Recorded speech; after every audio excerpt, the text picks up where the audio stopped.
Baik, Iya, ini Pak. sudah saya rekam. Materi kali ini adalah tentang Simkomdik komunikasi digital, kemampuan berkomunikasi dan perangkatnya. Dimana kemarin kita sudah sampai pada melalui perangkat komunikasi digital memungkinkan seseorang mencari alternatif solusi atas permasalahan yang dihadapinya. Yang kedua, seseorang mencari mitra kolaborasi untuk memodifikasi atau membuat produk baru atau layanan kerja baru. Yang ketiga, seseorang mengkomunikasikan hasil kerja berupa produk atau layanan kerja kepada orang lain atau bahkan melakukan transaksi dan negosiasi. Setidaknya melalui perangkat digital memungkinkan seseorang mengkomunikasikan kompetensi teknis yang dimiliki berikut gagasannya kepada orang lain, ya. Nah, untuk Alex, kira-kira dari komunikasi digital yang bisa dibuat dengan sangat mudah ini apa saja yang bisa terbantu? Ini Mas, saya buka aja ya.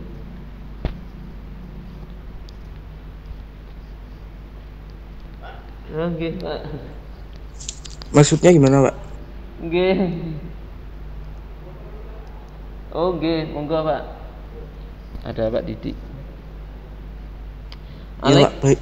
kira-kira apa saja yang bisa kita lakukan dari komunikasi yang luar biasa yang bisa kita lakukan dengan teknologi sekarang? Apa saja kira-kira? Ya, bisa melakukan komunikasi dari jarak jauh, Ya, selain itu apa lagi? mempermudah untuk mencari informasi. Iya, bagus. Berikutnya apa lagi kira-kira? Karena banyak sekali ya yang bisa kita lakukan ya. Iya, Pak. Apa saja? Apalagi? Ya, itu saja, Pak. Oh, itu ya. Dan ada tambahan lain yaitu kita juga bisa melakukan transaksi jarak jauh. Nah, itu yang paling penting juga sekarang. Karena dengan adanya teknologi yang lain ini, dengan adanya teknologi-teknologi yang membuat kita mudah untuk berkomunikasi dengan orang lain, bahkan teknologinya itu mampu menciptakan koneksi video ya. Bahkan itu sekarang ini bisa dikatakan gratis ya, tinggal kuota internetnya yang nanti akan kita tambahkan, maka itu semakin mempermudah semua kegiatan kita termasuk transaksi biasanya. Nah, transaksi ini akan memperluas jangkauan yang biasanya kita mungkin jualan mungkin hanya satu area Kabupaten Lumajang. Kenapa? Karena kita harus mendatangi orangnya dan lain sebagainya. Tapi dengan jangkauan yang jauh lebih luas, bisa se-Nusantara, maka kita bisa melakukan transaksi yang dulunya tidak mungkin sekarang menjadi mungkin. Kita bisa menjualkan atau menawarkan produk, misalnya sebuah mobil atau mobil bekas atau yang lain. Kalau mobil baru mungkin orang akan ke showroom ya, tapi kalau mobil bekas kita bisa menjual ke banyak orang dalam waktu yang singkat. Bisa saja satu hari kita bisa menawarkan ke 10 orang. Nah, itu tentunya akan membawakan efek yang luar biasa besar penghasilan kita pada saat kita bisa menawarkan dan deal ya. Istilahnya deal itu terjadi transaksi seperti itu. Kalau nilainya kecil memang mungkin itu tidak terlalu terlihat, tapi kalau nilainya besar itu akan sangat terasa sekali. Apalagi kalau kita bisa efisienkan waktu, di mana satu hari biasanya kita hanya mampu menawarkan ke satu orang, tapi dengan adanya teknologi video, kemudian penawarannya juga bisa secara online, maka kita bisa menawarkan satu hari itu ke 10 orang. Jadi kemungkinannya kalau satu hari itu dapat satu, itu satu hari bisa sampai dapat 3. Nah, tentunya nanti penghasilan kita juga otomatis akan naik ya. Jadi seperti itu. Banyak sekali manfaat yang bisa kita dapatkan kalau kita benar-benar mampu untuk mempelajari apa yang seharusnya bisa kita lakukan. Nah, di Mapel Simkomdik ini itu semua dipelajari ya. Baik, pada dasarnya, nah ini ya, melalui perangkat komunikasi digital memungkinkan seseorang menyampaikan informasi audio visual yang diinginkan, sehingga ini akan mendukung transaksi ya pada. Iya, Pak. Nah, karena sudah bisa memberikan ide, maka ada tambahan nilai. Saya tulis dulu ya. Sekarang tanggal 4 hari Rabu.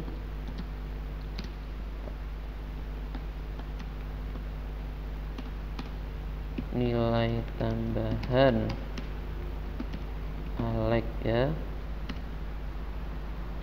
Kemudian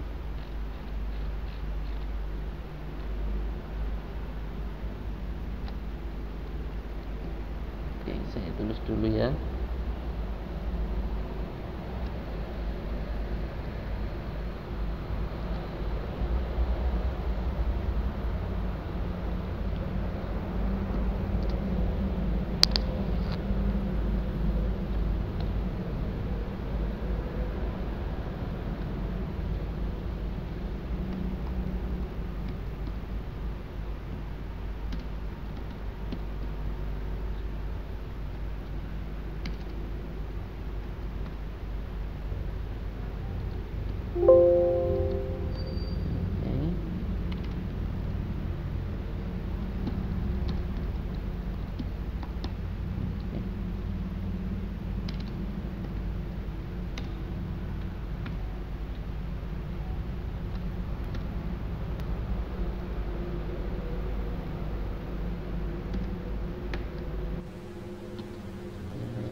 Pada dasarnya media komunikasi yang akan digunakan harus disesuaikan dengan jenis gagasan yang akan dikomunikasikan dan tujuan komunikasi. Tidak ada pilihan lain, kompetensi mengkomunikasikan gagasan atau konsep tersebut harus dilakukan melalui presentasi digital sebagai media yang memungkinkan komunikasi menjadi semakin mudah dan luas.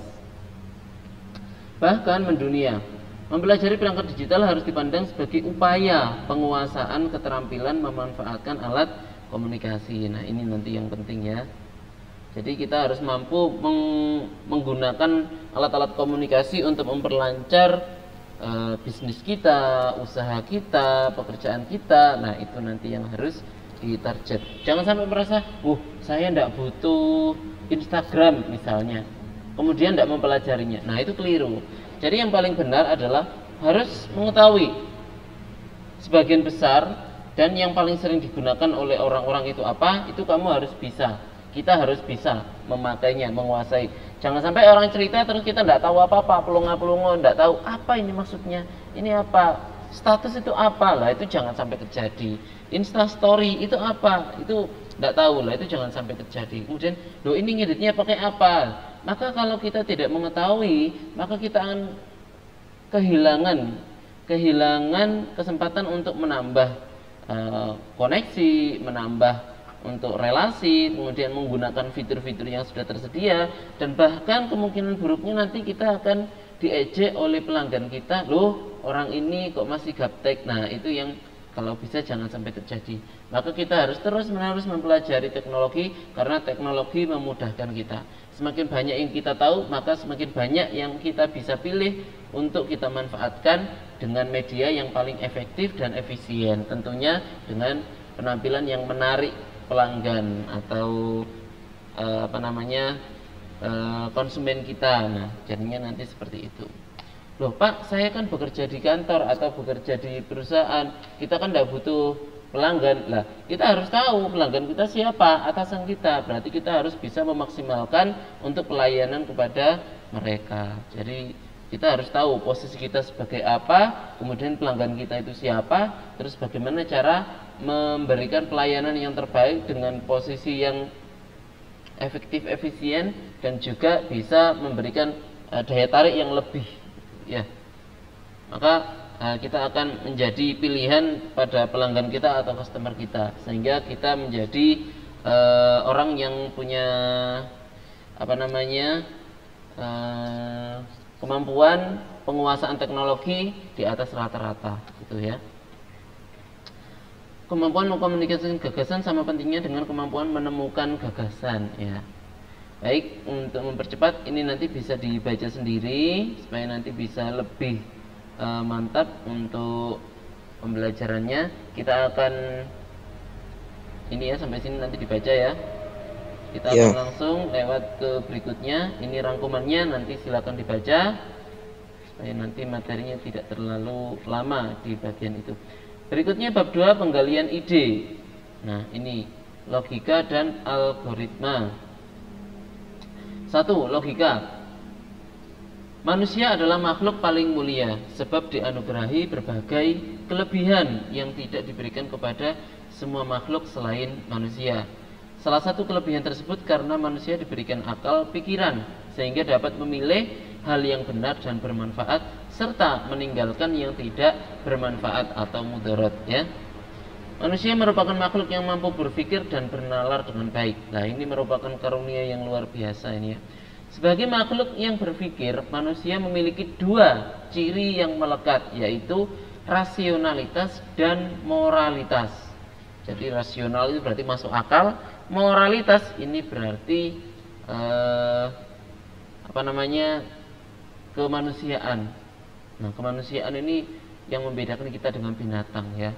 Rasionalitas akan menuntun manusia untuk bertindak menurut pikiran dengan pertimbangan yang logis. Nah, ini.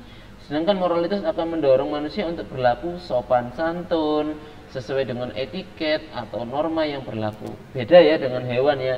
Hewan itu ibunya dikawinin itu jadi aja, itu namanya juga hewan, ya. Karena kalau hewan itu habis dikawinin kemudian beranak, ya sembelih, ya. Karena apa? Karena hewan. Tapi kalau manusia masa disembelih? Enggak kan, ya? Apa ada manusia disembelih, ya? Terus kemudian terus apa istilahnya, ya, beranak kemudian langsung dijual, lah. Itu kan berlaku untuk hewan, ya. Kalau manusia tidak. Makanya itu kita harus punya pembeda dengan hewan. Sopan santun sesuai dengan etiket ini adalah nilai-nilai yang ada di manusia. Hewan tidak punya. Namun ketika manusia berpikir, kadangkala dipengaruhi berbagai kecenderungan, emosi, subjektivitas. Subjektivitas ini artinya pengaruh dari siapa yang berbicara itu. Maka orang memperhatikan, oh siapa yang berbicara itu? Oh misalnya orang yang tidak terlalu penting, maka apa yang dibicarakan tidak didengarkan. Itu subjektivitas. Dan berbagai hal lain yang menjadikan kita tidak dapat berpikir jernih dan logis, sehingga menghasilkan kesalahan berpikir dan pada akhirnya akan mengakibatkan kesimpulan yang salah atau sesat. Nah, ini Simkomdik di bagian logika dan algoritma ini menghindari pada bagian ini, kesalahan berpikir dan pada akhirnya mengakibatkan kesimpulan yang salah. Nah, kalau di algoritma dan logika ini akan diluruskan sehingga tidak sampai terjadi hal-hal seperti ini. Dalam setiap keadaan, seorang manusia membutuhkan pola pikir logis, ya jelas, ya. Berpikir logis yaitu berpikir dengan cara yang benar atau masuk akal dan sesuai dengan hukum logika. Nah, jadi misalnya kita ngomong Alek berangkat ke sekolah terbang, nah itu kan tidak masuk akal, ya. Jadi di bagian ini logis ini kita akan langsung menolaknya. Tidak mungkin gitu, ya. Kita akan berpikir dengan logis. Nah, berpikir dengan logis bagaimana? Misalnya ada pernyataan seperti itu, oh kemungkinan Alek ini, ya, Alek datang ke sekolah ini maksudnya terbang, itu dia nyetir sepeda motor dengan sangat cepat sekali sehingga karena saking cepatnya diumpamakan dengan terbang gitu, ya. Nah, itu fungsi dari logika ini, ya. Kita akan berpikir dengan sesuatu yang rasional atau yang masuk akal. Di sini istilahnya adalah memenuhi hukum logika. Nah, baik, selamat datang untuk Daniel Kasih sudah bergabung. Nanti untuk materi sebelumnya yang mungkin belum disimak bisa dilihat di YouTube supaya nanti bisa mengikuti semua materinya, ya. Logis ini mempunyai dua kondisi, yaitu masuk akal kemudian memenuhi hukum logika. Jadi kalau Alek datang ke sekolah terbang itu tidak memenuhi hukum logika karena manusia tidak dapat terbang. Itu ya logikanya, ya. Berarti yang dimaksud adalah Alek berangkat ke sekolah, nyetirnya itu saking cepatnya sampai diistilahkan terbang gitu, ya. Biasanya dari rumahnya Alek ke sekolah itu 10 menit, ternyata Alek nyampe 5 menit. Nah, itu sampai teman-temannya mengatakan, "Oh, Alek miber," gitu, ya. Itu maksudnya. Ini menghindari kesimpulan yang salah atau sesat, ya. Alek datang ke sekolah terbang itu kan kesimpulan sesat itu. Bisa Alek terbang? Tidak, Pak. Tidak bisa. Jadi kesimpulannya berarti Alek itu nyetirnya saking banternya sampai teman-temannya mengatakan Alek itu terbang, ya. Nah, itu salah satu contoh saja. Logika berasal dari kata logos. yang bermakna hasil nalar yang diutarakan dalam kata dan dinyatakan dalam bahasa. Logika merupakan salah satu cabang ilmu filsafat. Cabang filsafat yang lain adalah epistemologi, etika, dan estetika, ya. Ini nanti bisa dibaca sendiri nanti supaya lebih cepat. Logika merupakan materi yang dipelajari sampai kapanpun, bahkan ketika manusia menciptakan kecerdasan buatan atau istilahnya artificial intelligence. Ya, artificial intelligence kadang disingkat dengan AI. Nah, Pak, ada Pak teknologi ini? Oh, sudah ada. Sudah nyampe Indonesia? Sudah, bahkan sudah nyampe di HP kalian. AI atau kecerdasan buatan, artificial intelligence. Jadi membuat sesuatu yang tidak mungkin itu bisa menjadi mungkin karena memang ada kecerdasan buatan di dalamnya. Ya.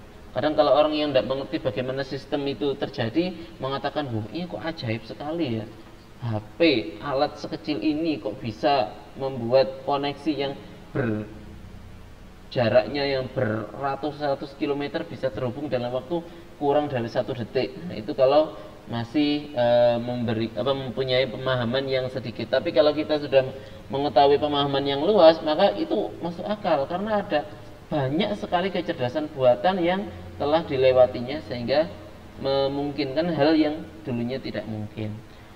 Termasuk kecerdasan buatan itu juga masuk di HP kalian di bagian kamera. Kamera itu juga sudah mempunyai kecerdasan buatan atau AI.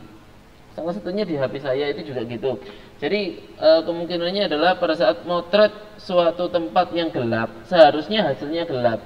Tapi dengan kecerdasan buatan itu nanti bisa digambarkan dengan jelas sehingga nanti hasil gambarnya itu bisa lebih terang. Nah, itu salah satu manfaat dari kecerdasan buatan.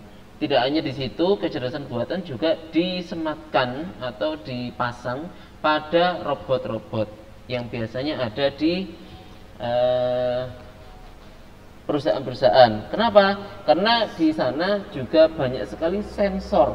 Nah, sensor ini adalah alat untuk mendeteksi suatu gerakan, suatu warna. Jadi kalau ada kesalahan nanti akan langsung jalan kecerdasan buatannya, sehingga nanti menghindari kesalahan yang lebih fatal. Banyak sekali. Salah satunya ada di mobil. Kamu tahu Tesla? Mobil Tesla? Ada yang tahu? Mobil Tesla? Tidak, Pak. Nah, mobil Tesla itu mobil yang kategori sekarang ini sangat terkenal karena memang canggih sekali. Mobilnya bisa nyetir sendiri. Nah, itu kecerdasan buatan. Orangnya tidur. Terus dia memprogram dengan perintah suara, boom, gitu. Dia akan langsung pulang ke rumah dan kalau ada lampu merah dia akan berhenti. Mobilnya itu namanya mobil Tesla. Itu, ya. Jadi saking cerdasnya, kalau ada misalnya ada sesuatu yang bergerak di depannya, dia akan langsung berhenti. Kemudian pada saat gangguan itu sudah minggir, dia akan jalan lagi. Dan itu sudah ada visualisasinya, ada gambarannya. Kalau diikuti dari rekamannya itu bisa. Jadi misalnya orangnya ya misalnya dari Surabaya, dia mengatakan memerintahkan ke mobilnya itu pulang gitu ya. Bahasanya kan kalau bahasa Inggrisnya home gitu ya. Maka begitu orangnya bilang home, maka mobilnya itu langsung jalan sendiri sampai ke rumahnya, sampai ke parkirannya. Dan apabila orangnya pengen tahu tadi itu ketemu siapa saja, ngapain saja, itu bisa dia mengakses laptop, kemudian dihubungkan ke mobilnya, dia akan melihat tadi itu lihat apa saja, ngapain saja, itu bisa. Bahkan kemarin ada iklan yang menyatakan yang menunjukkan juga bahwa ternyata di jalan pada saat orangnya tidur itu mobilnya itu ketemu sama yang namanya hantu. Ya, tapi itu iklan ya. Jadi ketemu sama hantu, kemudian hantunya itu mendatangi mobilnya, dilihat loh, kok ternyata tidak ada orang, hantunya malah pergi ketakutan. Seperti itu ya. Jadi itu iklan itu ya, tapi mana ada hantu yang seperti itu, tidak ada ya. Jadi sangat menarik sekali kecerdasan buatan ini. Ini juga karena teknologi yang terus berkembang dari kemajuan zaman. Jadi kecerdasan buatan itu sudah nyampe ke kita. Seseorang dapat mengungkapkan kebenaran berdasarkan penalaran logis. Dengan disertai bukti-bukti yang ada, seseorang dapat menilai kebenaran pernyataan untuk akhirnya sampai pada pengambilan keputusan. Ya, salah satu contohnya tadi yang mengatakan alat terbang itu ya. Oh, ternyata maksudnya terbang itu adalah dinilai kebenarannya ini. Maksudnya itu Alek nyetirnya banter sehingga dia sampai di sekolah sebelum waktunya seperti biasanya. Jadi dia sangat cepat sekali. Logika disebut juga sebagai alat untuk menjaga dari kesesatan bernalar. Nah, ini ya yang kuncinya ya. Seseorang membutuhkan kemahiran bernalar logis agar dapat menghasilkan kesimpulan yang benar. Ini beberapa manfaatnya. Menjaga supaya kita selalu berpikir benar menggunakan asas-asas sistematis, membuat daya pikir menjadi lebih tajam dan menjadikannya lebih berkembang, membuat setiap orang berpikir cermat, objektif, dan efektif dalam berkomunikasi, meningkatkan cinta kebenaran dan menghindari kesesatan bernalar. Ini adalah manfaat logika. Baik, ini akan kita lewati, nanti bisa dibaca sendiri ya. Salah satu fungsi logika adalah sebagai alat untuk menarik kesimpulan. Kita dapat menggunakan alat ini setelah melakukan penalaran berdasarkan pernyataan-pernyataan benar atau premis yang ada. Jadi premis itu adalah pernyataan benar ya. Penalaran untuk penarikan kesimpulan dibedakan menjadi dua jenis, yaitu pola nalar deduktif dan induktif. A. Deduktif. Penarikan kesimpulan yang bergerak dari pernyataan benar yang umum ke khusus. Nah, contohnya, pernyataan umumnya adalah semua siswa SMK harus disiplin dan bertanggung jawab. Nah, kalau pernyataan khusus, Sandi adalah siswa SMK. Nah, itu berarti apa? Berarti Sandi harus disiplin dan bertanggung jawab. Ya, karena Sandi adalah siswa SMK ya. Ini adalah contoh penalaran deduktif ya, dari umum ke khusus. Seperti itu ya. Baik, mungkin kasih contoh lain mungkin. Semua manusia penuh cinta kasih, contohnya ya. Terus pernyataan khususnya, Alek adalah manusia. Berarti kesimpulannya adalah Alek adalah manusia. Alek cinta kasih, itu aja ya. Jadi itu adalah kesimpulannya. Semua sepeda motor membutuhkan bahan bakar. Kemudian pernyataan khususnya, sepeda Alek atau sepeda Daniel ya, ada Daniel ya. Sepeda Daniel adalah sepeda motor. Nah, berarti kesimpulannya sepeda Daniel membutuhkan bahan bakar. Nah, itu contoh dari penarikan kesimpulan deduktif. Sudah paham deduktif? Ya. Ya, jadi hal yang umum kemudian ke khusus, lalu ditarik kesimpulan. Induktif.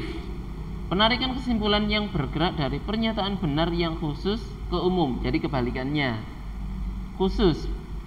Devi rajin belajar, dia mendapat hasil yang memuaskan. Pernyataan khusus berikutnya, Yuda rajin belajar, dia mendapatkan hasil yang memuaskan. Pernyataan khusus yang ketiga, Tika rajin belajar, dia mendapat hasil yang memuaskan. Kesimpulannya berarti siswa yang rajin belajar akan mendapatkan hasil yang memuaskan. Nah, seperti itu ya. Contoh lain.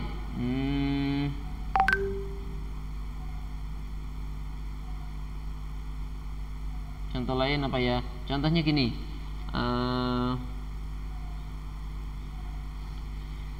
Rudi pergi ke rumah Tony. Ya. Rudi pergi ke rumah Tony dan pulangnya dia kenyang. Kemudian Riko pergi ke rumah Tony dan pulangnya dia kenyang.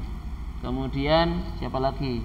Misalnya Daniel pergi ke rumah Tony dan pulangnya dia kenyang. Kesimpulannya, orang yang datang ke rumahnya Tony pulangnya akan kenyang.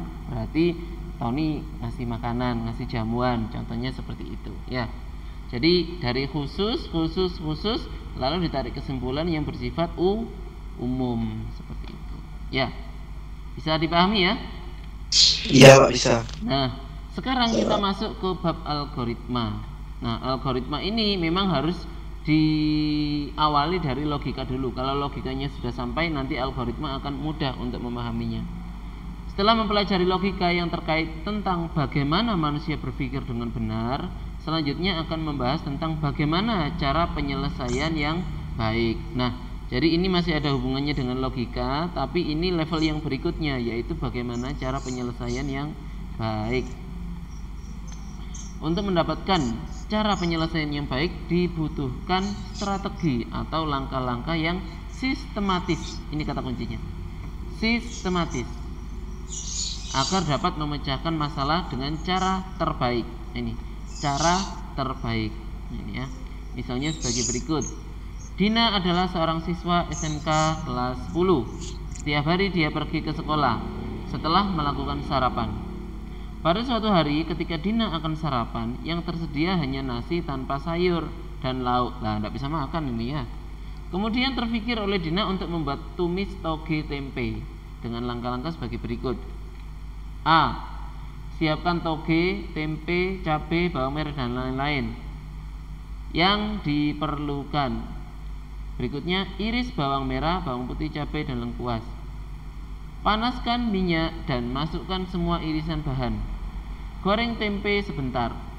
Tambahkan toge, kecap manis, garam dan sedikit air. Aduk hingga semua bumbu meresap. Cicipi rasanya. Jika terdapat rasa yang kurang, tambahkan bumbu lain secukupnya. Tumis toge siap dihidangkan. Berarti sudah siap dihidangkan dan siap dikonsumsi ya. Contoh di atas merupakan penyelesaian masalah dengan menggunakan langkah-langkah penyelesaian masalah yang dinamakan dengan algoritma. Ya, ini algoritma. Jadi urutan untuk membuat suatu masakan itu adalah algoritma. Loh Pak, berarti algoritma itu salah satu contohnya adalah resep masakan. Iya benar. Resep masakan itu adalah algoritma. Artinya algoritma adalah serangkaian langkah-langkah yang disusun menjadi urutan logis. Nah, ini kata kuncinya. Menjadi urutan logis kegiatan untuk mencapai tujuan. Nah, seperti itu. Ya, saya minta Alek untuk nambah nilai Alek untuk Daniel. Kalau Alek tadi sudah. Di sini Daniel ada algoritma, di mana algoritma ini untuk menyelesaikan suatu masalah. Kita akan coba untuk membuat algoritma ya, Daniel ya. Bisa open mic Daniel? Bisa diaktifkan mic-nya supaya bisa berkomunikasi. Buatlah contoh algoritma. Satu tadi algoritma apa itu tadi? Ini adalah algoritma. Tadi Pak. Buatlah contoh algoritma. Kalau ini tadi kan algoritma membuat tumis toge tempe. Nah, satu contohnya adalah algoritma membuat tumis toge tempe. Yang kedua, ayo algoritma apa yang bisa dibuat kalau ternyata algoritma itu adalah urutan atau runtutan suatu pekerjaan yang logis. Contoh lain dari algoritma membuat tumis toge tempe itu apa?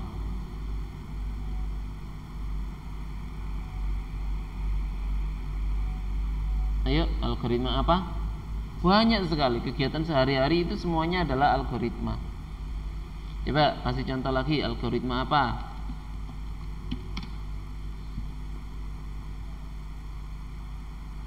Pak, berarti algoritma itu yang ada urutannya. Iya, benar.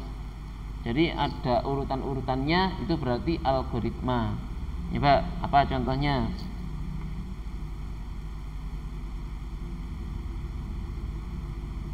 Daniel, silakan.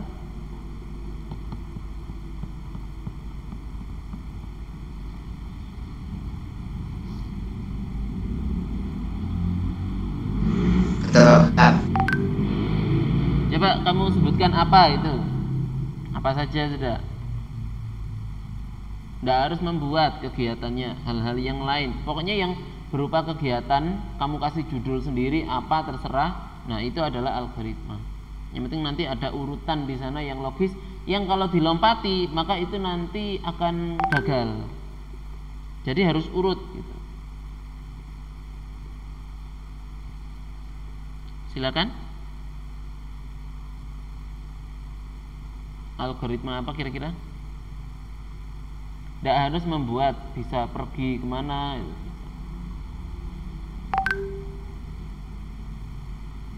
Ya enggak.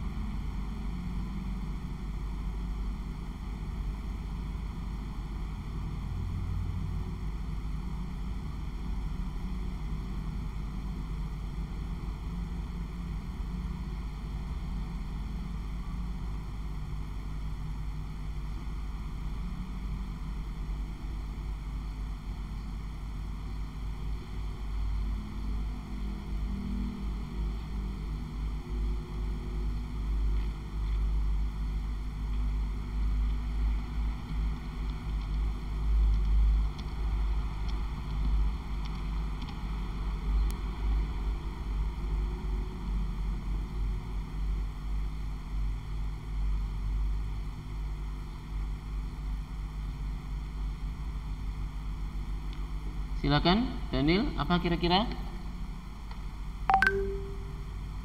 Dua, masak telur. Masak telur loh, masak lagi berarti. Waduh, masakan terus nantinya. Baik, algoritma masak telur ya, atau memasak telur. Memasak telur ya, ini juga bisa dijadikan algoritma. Nah, sekarang Alex bisa membantu saya juga ya, sama Daniel juga ya. Kita akan membuat algoritma memasak telur ya. Nah, di sini algoritma memasak telur. Pertama apa? Siapkan telur. Siapkan telur. Apalagi? Bumbu ya. Siapkan minyak. Ya, Pak. Siapkan telur, bumbu, minyak. Kompor sama penggorengannya perlu enggak? Perlu, Pak. Perlu ya. Tapi biasanya tidak usah ditulis ya, karena itu sudah bahan pasti ya. Siapkan telur, bumbu, minyak, dan alat penggorengan. Tulis saja ya. Oke, yang kedua apa yang harus dilakukan? Apakah langsung siap dimakan gitu?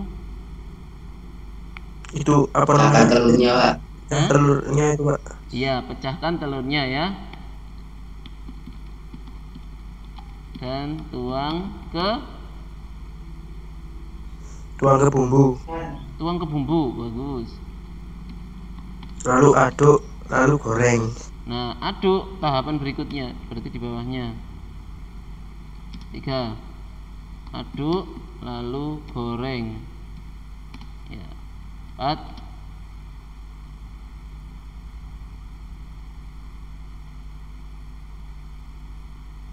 Apa berikutnya? Jika sudah matang, tiriskan. Jika sudah matang, tiriskan. Yang kelima, telur goreng siap dihidangkan ya. Makan. Loh iya, ada kesalahan ini. Saya lupa untuk men-share ini. Seharusnya ini share seluruh layar. Nah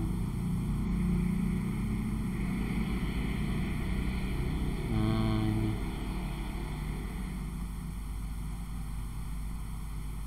Nah ini harusnya saya tunjukkan. Kalian berarti dari tadi tidak lihat ini ya. Ya. Jadi telur goreng siap dihidangkan. Nah, ini adalah algoritma.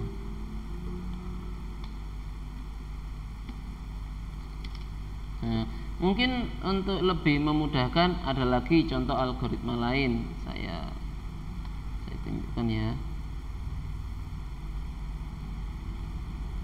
Saya paste di sini.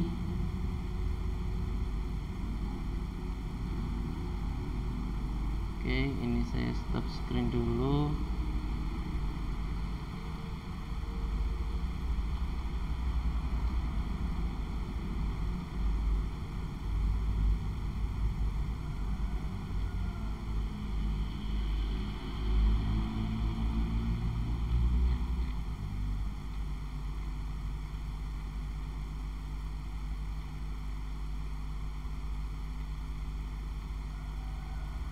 Nah, ini akan saya share bentar.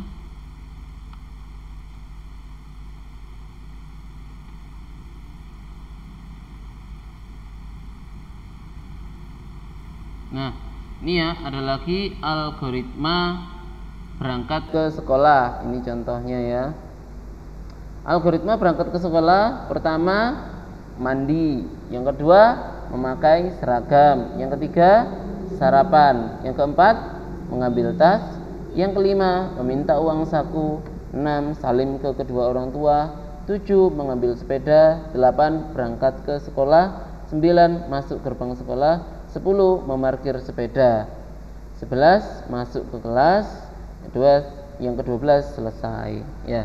Jadi untuk algoritma biasanya diakhiri dengan tanda selesai ya. Maka ini sudah bisa disebut dengan algoritma ya. Seperti ini. Ini sebagai contoh ya. Nah, berarti yang ke-6 selesai. Nah, seperti ini. Bisa dipahami ya? Iya, bisa. Ya. Jadi mungkin kalau awalnya itu membayangkan algoritma itu apa sesuatu yang rumit penuh dengan rumus-rumus, tidak selalu. Algoritma ini juga seperti ini, sudah kategori algoritma. Intinya urutan yang runtut yang apabila dilompati itu nanti akan mengacaukan hasil akhirnya. Tidak bisa kan? Siapkan telur, kemudian langsung telur goreng siap dihidangkan. Loh, berarti tidak dimasak ya. Seperti itu. Jadi harus urut. Setelah nomor 1 terus harus nomor 2. Nomor 2 baru bisa mengerjakan nomor 3. Setelah nomor 3 baru bisa mengerjakan nomor 4. Setelah nomor 4 baru bisa mengerjakan nomor 5. Barulah selesai. Itulah algoritma ya. Jadi saya harap kalian sudah paham dengan algoritma. Ini ada tambahan. Untuk Daniel Kasih tadi sudah mampu menyebutkan ya. Iya. Daniel Kasih. Oke, sudah masuk data saya. Dan kita kembali lagi ke sini. Algoritma sudah. Setiap hari ketika seseorang melakukan aktivitas akan memilih mana yang akan dikerjakan terlebih dahulu. Iya apa enggak? Jangan sampai habis mandi kemudian langsung berangkat sekolah. Berarti tidak pakai baju. Ya, jangan sampai ya. Setelah mandi kemudian memakai seragam, kemudian mengambil tas, lalu sarapan, terus mau berangkat juga tidak boleh langsung berangkat ya. Pakai sepatu dulu, kemudian kalau naik angkot ya berarti nunggu dulu baru kemudian bisa naik angkot. Kalau bawa sepeda motor ya berarti ambil sepeda dulu baru bisa berangkat ke sekolah. Nyampe sekolah juga gitu, tidak bisa langsung jelek masuk ke kelas tanpa memarkir sepeda. Harus markir sepeda dulu baru kemudian bisa masuk ke kelas. Jadi itu urutan-urutannya. Ini sudah ada contohnya. Misalnya ketika bangun tidur, sarapan, bahkan ketika memakai pakaian di pagi hari, algoritma yang baik merupakan tindakan yang benar dan masuk akal. Bangun tidur itu juga ada algoritmanya ya. Bangun tidur pertama sadar, kemudian bangun dari tidur, kemudian merapikan tempat tidur, kemudian setelah merapikan tempat tidur baru kemudian kegiatan-kegiatan yang lain. Itu juga ada algoritmanya. Sarapan juga ada algoritmanya. Ngambil piring dulu, kemudian ngambil sendok, kemudian ngambil nasi, lalu ngambil lauk, kemudian ngambil sayur, terus ngambil sambal kalau ada, atau kecap kalau mau ditambahkan, ngambil kerupuk, baru kemudian makan. Itu juga termasuk algoritma. Banyak sekali. Memakai pakaian itu juga ada algoritmanya. Yang pertama buka lemari dulu ya, kemudian memilih pakaian, kemudian menyiapkan pakaian, setelah itu baru memakai pakaian. Memakai pakaian juga ada urutannya dan seterusnya. Jadi itu semuanya adalah algoritma. Baik, cukup sekian dulu dari saya karena waktunya sudah habis. Mungkin ada pertanyaan sebelum diakhiri? Tidak ada ya. Untuk sementara ini belum ada tugas, jadi bisa mengikuti pembelajaran berikutnya. Sekian dari saya, kurang lebihnya mohon maaf. Saya akhiri. Assalamualaikum warahmatullahi wabarakatuh. Waalaikumsalam warahmatullahi wabarakatuh.